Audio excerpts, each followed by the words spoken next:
1. Work harder on yourself than you do on your job. Here's the fundamental truth that separates those who merely survive from those who truly thrive. Your income will rarely exceed your personal development. If you want more, you must become more. The marketplace pays for value, and your value is determined by who you've become. Think about it this way. If you work hard on your job, you can make a living. But if you work hard on yourself, you can make a fortune. Most people have it backwards. They spend 8, 10, 12 hours a day working for someone else's dream, building someone else's empire, and then they wonder why their own life isn't changing. They're faithful to the job, but neglectful of themselves. The question isn't whether you're working hard enough. Most people work incredibly hard. The question is, are you becoming more valuable? Are you learning new skills? Are you reading the books that will expand your mind? Are you developing the disciplines that will transform your character? Are you cultivating the habits that separate the successful from the struggling? You see, when you were worth $50,000 a year, that's what you earned. Now, if you want to earn $100,000, here's the secret. Don't go looking for a $100,000 opportunity. You won't be qualified. Instead, work on yourself until you become a $100,000 person. Develop the skills, the disciplines, the character, the knowledge, and the wisdom that makes you worth that amount. Then the opportunities will find you. Your boss can give you a job, but he can't make you valuable. Your company can give you a position, but it can't give you competence. Only you can do that. Only you can invest in becoming more than you are today. This is why the wealthy have libraries and the poor have big-screen televisions. The successful understand that the greatest investment you'll ever make isn't in stocks, real estate, or cryptocurrency. It's in yourself. Every book you read, every skill you master, every discipline you develop increases your value in the marketplace. Make this your philosophy. Spend more time working on yourself than you do working on your job. In the morning, before you head to work, spend time developing yourself. In the evening, after you come home, spend time improving yourself. Make personal development not just a priority, but a lifestyle. Because here's the promise. If you'll work harder on yourself than you do on your job, you'll transform not just your income, but your entire life. Don't wish it were easier, wish you were better. Stop praying for less problems and start praying for more skills. The challenge isn't to change the circumstances, but to change yourself to meet those circumstances. This is where most people get it wrong. They stand at the foot of the mountain and say, "I wish this mountain weren't so high." They look at their challenges and pray for them to go away. They wish for an easier path, lighter burdens, fewer obstacles. But that's not how life works, and more importantly, that's not how growth works. The truth is, you don't want an easy life. You think you do, but you don't. An easy life doesn't develop character. An easy life doesn't build strength. An easy life doesn't create the person capable of handling greater opportunities, bigger responsibilities, or substantial wealth. If you pray for an easy life, you're praying to stay weak. Here's what you should pray for instead. Pray for the strength to climb the mountain. Pray for the skills to solve complex problems. Pray for the wisdom to navigate difficult circumstances. Pray to become the kind of person who can handle whatever life throws at you with grace, confidence, and competence. The successful person looks at the same mountain and says, "What do I need to learn? What skills must I develop? What kind of person must I become to conquer this challenge?" They understand that the obstacle isn't the problem. Their current level of ability is the problem. And ability can be developed. Think about it. If someone handed you $1 million opportunity right now, could you handle it? Would you have the skills, the discipline, the knowledge, the character to manage it? Most people couldn't. Not because they're not good people, but because they haven't developed themselves to that level. They've been wishing for easier circumstances instead of becoming better people. The winds will always blow. The storms will always come. Winter will always follow fall.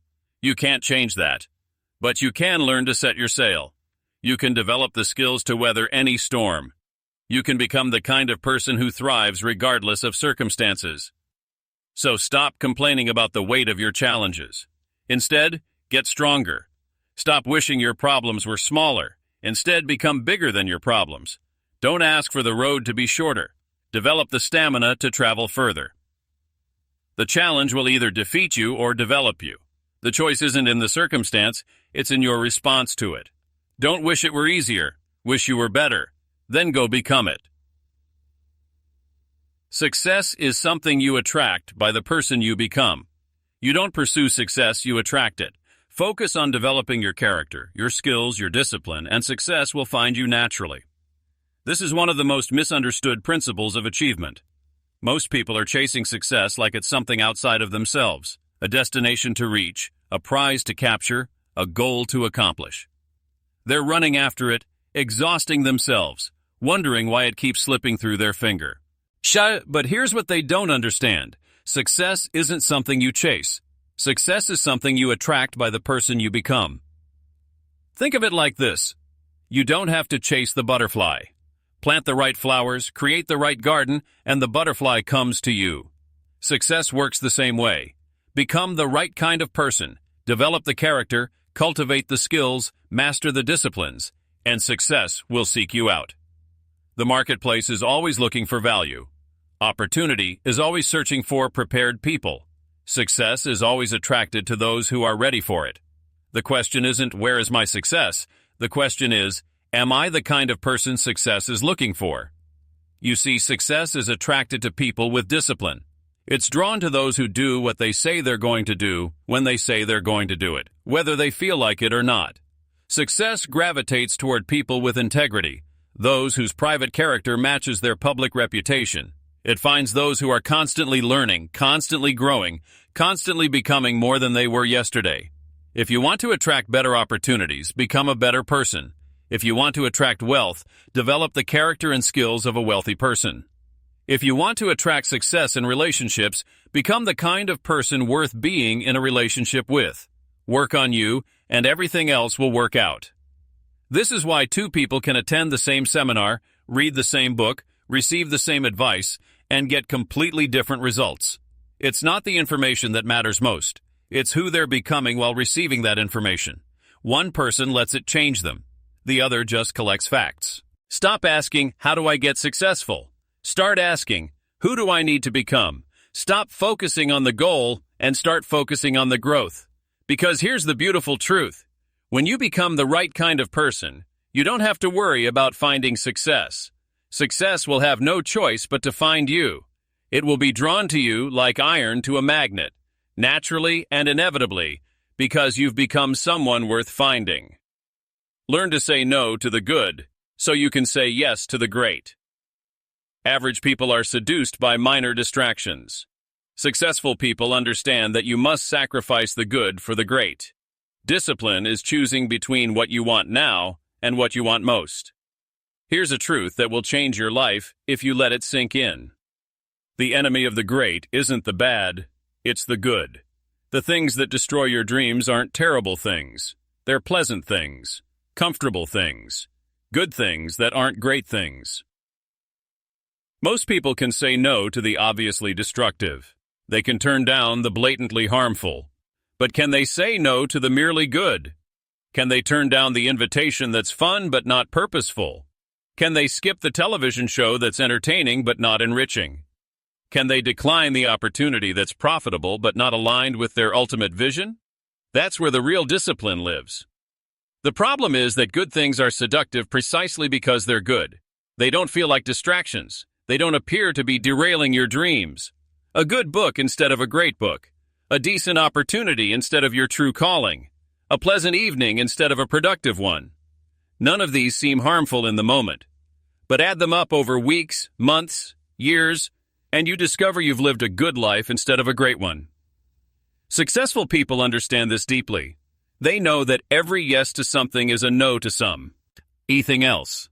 Every hour spent on the good is an hour stolen from the great.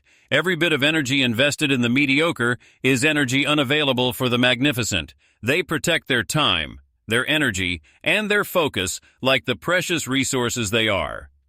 This is what discipline really means. It's not about forcing yourself to do difficult things. It's about choosing between two good things, what you want now and what you want most. Do you want the comfortable evening, or do you want the extraordinary life? Do you want the easy path, or do you want the significant achievement? Do you want to be liked by everyone, or do you want to be respected for your accomplishments? You cannot have both. You cannot say yes to everything and achieve anything of significance. The jack of all trades is master of none. The person who chases two rabbits catches neither. Learn the power of no. Say no to good things. Say no to decent opportunities. Say no to pleasant distractions. Save your yes, your time, your energy, your singular focus, for the great things, the things that truly matter, the things that align with who you're becoming and where you're going. Because at the end of your life, you won't regret the good things you missed. You'll only regret the great things you sacrificed for them. Stand guard at the door of your mind. You are the sum total of everything you've read, heard, and experienced. Protect your mind like a fortress. Let in the positive, educational, and inspiring. Keep out the negative, destructive, and mediocre. Your mind is your most valuable asset. It's the garden where your future grows. It's the factory where your life is manufactured. Everything you will ever become, everything you will ever achieve, everything you will ever possess begins with what you allow into your mind. And yet, most people leave the door wide open, letting anything and everything walk rigged. Aged in. Would you leave the front door of your house unlocked in a dangerous neighborhood? Would you let strangers wander through your home, touching your possessions, influencing your children, rearranging your furniture? Of course not. But that's exactly what most people do with their minds. They let in the negative news, the toxic conversations, the dream-killing opinions, the mediocre entertainment, and the poisonous philosophies without a second thought. Stand guard at the door of your mind. Be selective. Be protective. Be ruthless about what you allow in, because whatever gets in will eventually come out in your attitudes, your actions, and your results.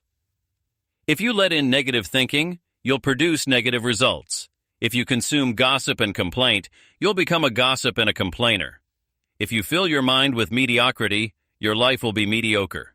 Show me what a person reads, watches, listens to, and discusses, and I'll show you where they'll be in 5 years. The successful understand this principle deeply. They guard their mental diet as carefully as an athlete guards their physical diet. They choose their conversations. They select their media. They're intentional about their associations. They know that 5 minutes of negative input can undo hours of positive thinking. Start treating your mind like the valuable real estate it is. Read books that expand your thinking. Listen to ideas that challenge you to grow.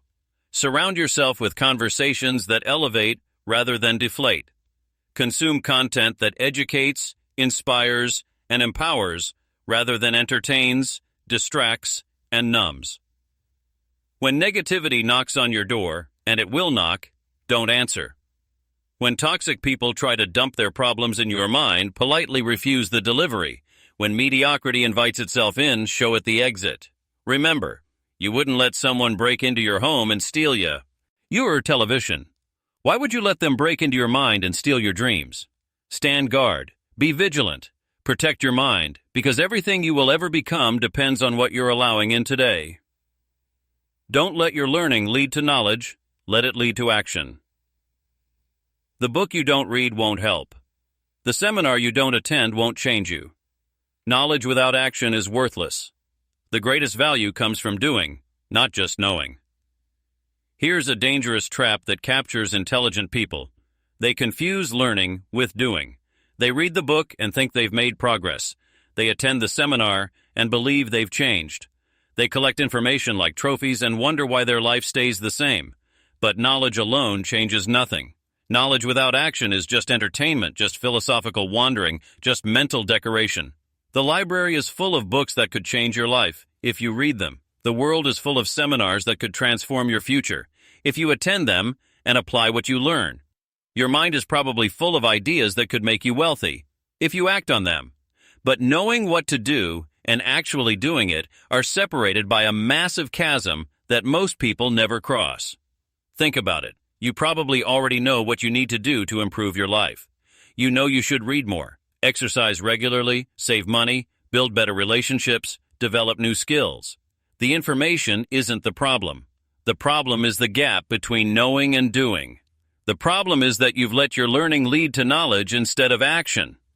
This is why someone with a 10th grade education and massive action outperforms someone with a PhD and no action. This is why the person who reads one book and implements everything outshines the person who reads 100 books and implements nothing. Education without application is just sophisticated ignorance. The successful person doesn't just learn, they execute. They don't just attend the seminar, they leave with a plan and implement it immediately. They don't just read the book, they apply the principles before the week is over. They understand that an average idea acted upon is worth more than a brilliant idea left dormant. Here's your new standard. Every time you learn something valuable, ask yourself, what am I going to do about this? How will I apply this today? What specific action will I take in the next 24 hours? Don't let another week go by where you're learning but not doing, knowing but not applying, planning but not executing. Stop being a professional student and become a practitioner. Stop collecting knowledge and start creating results. The world doesn't pay for what you know. It pays for what you do with what you know. Take the information and put it into action. Take the inspiration and translate it into discipline.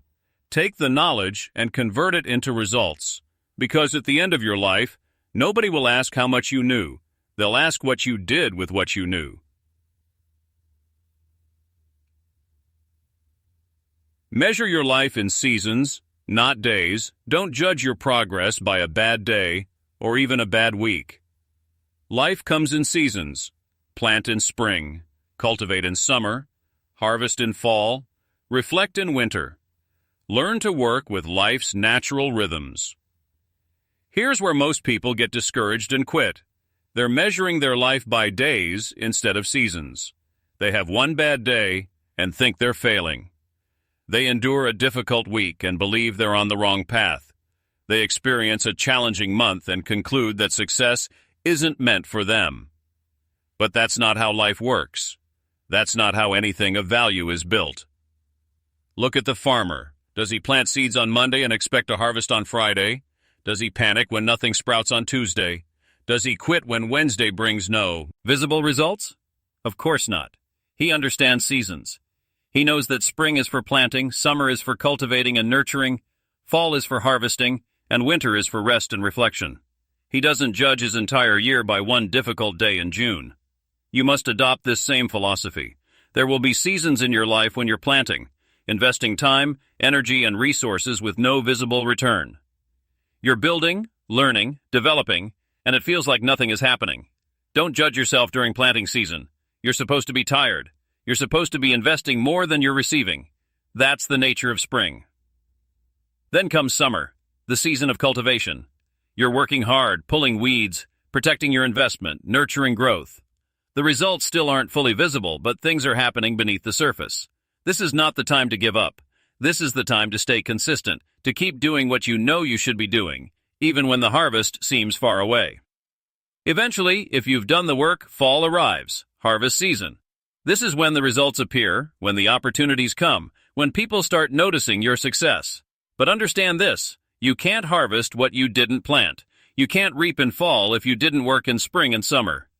And then comes winter, a season for rest, reflection, and planning.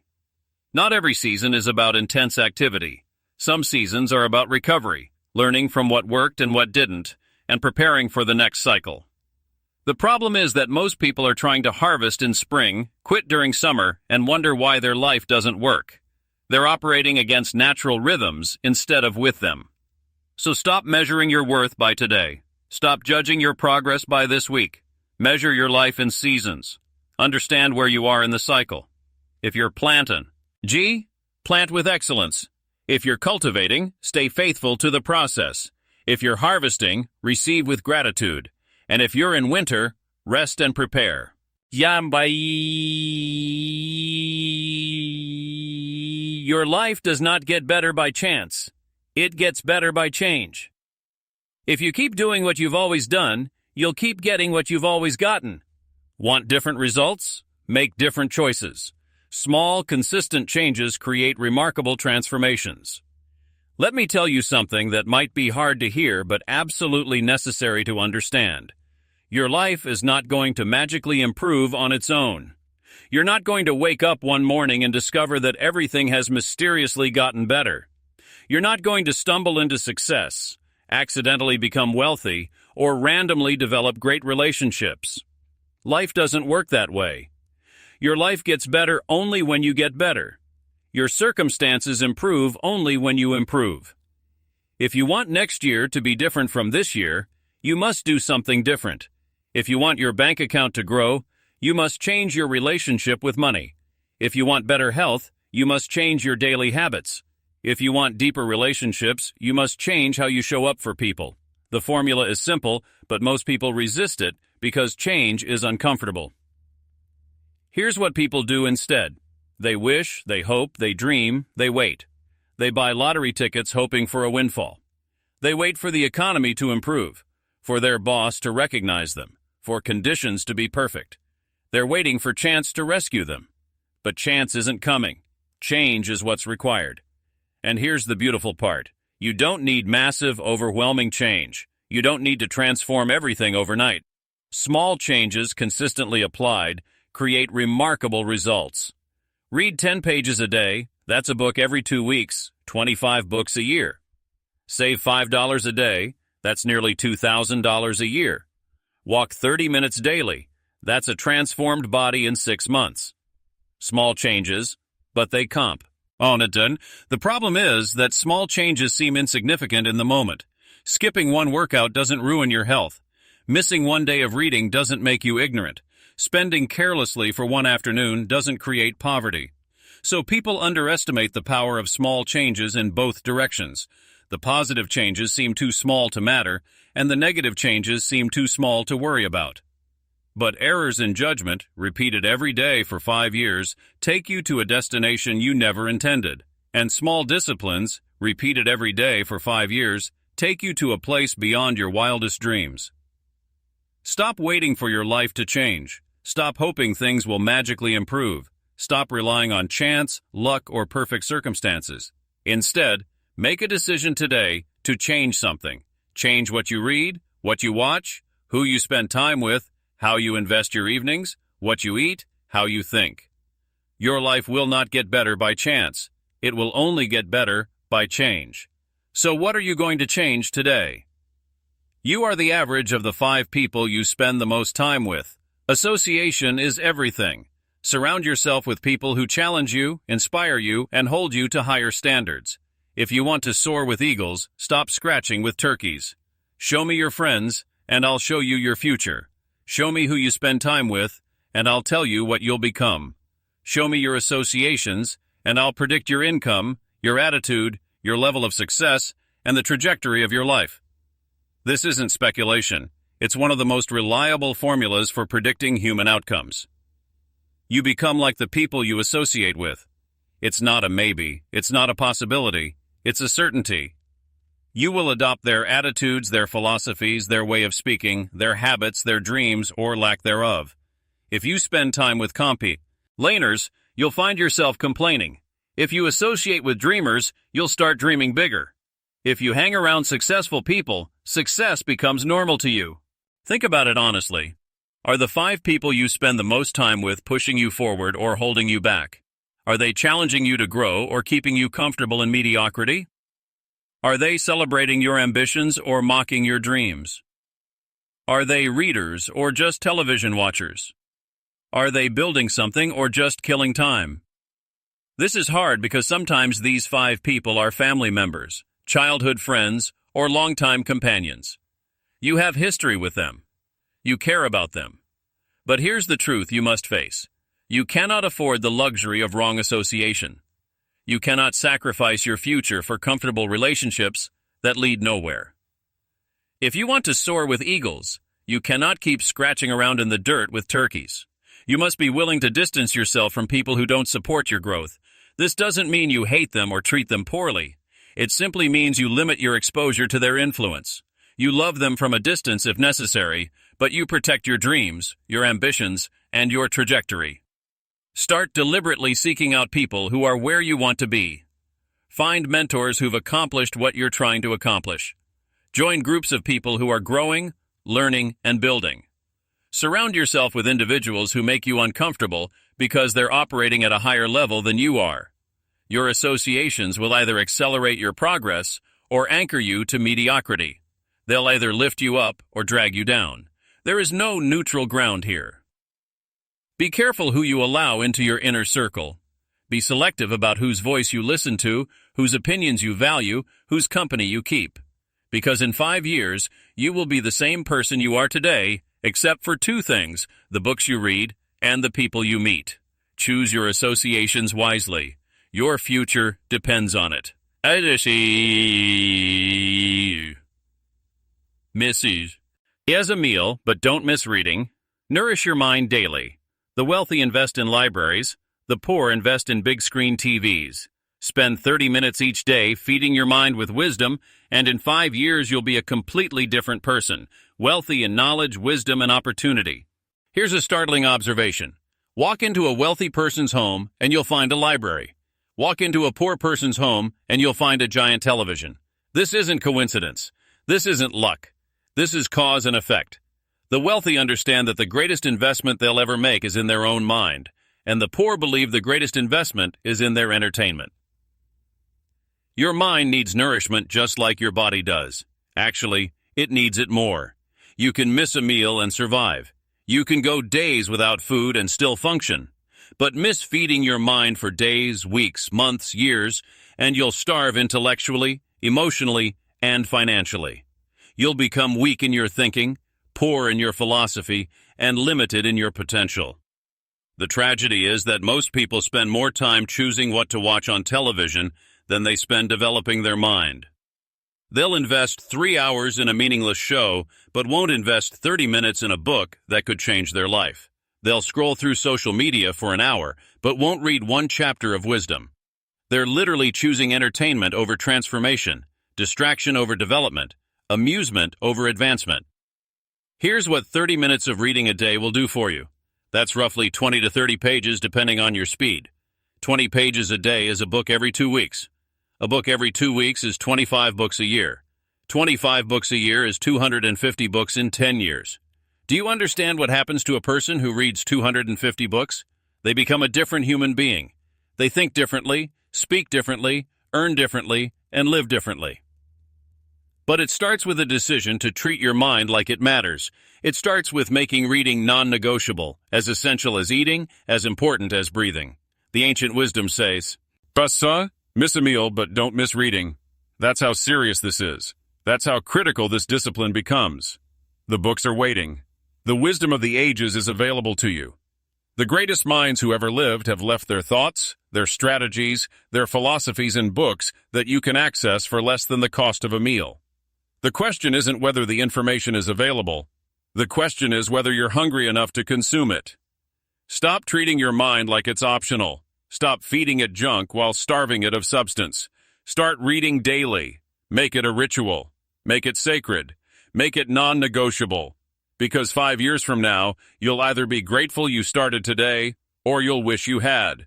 The choice, as always, is yours.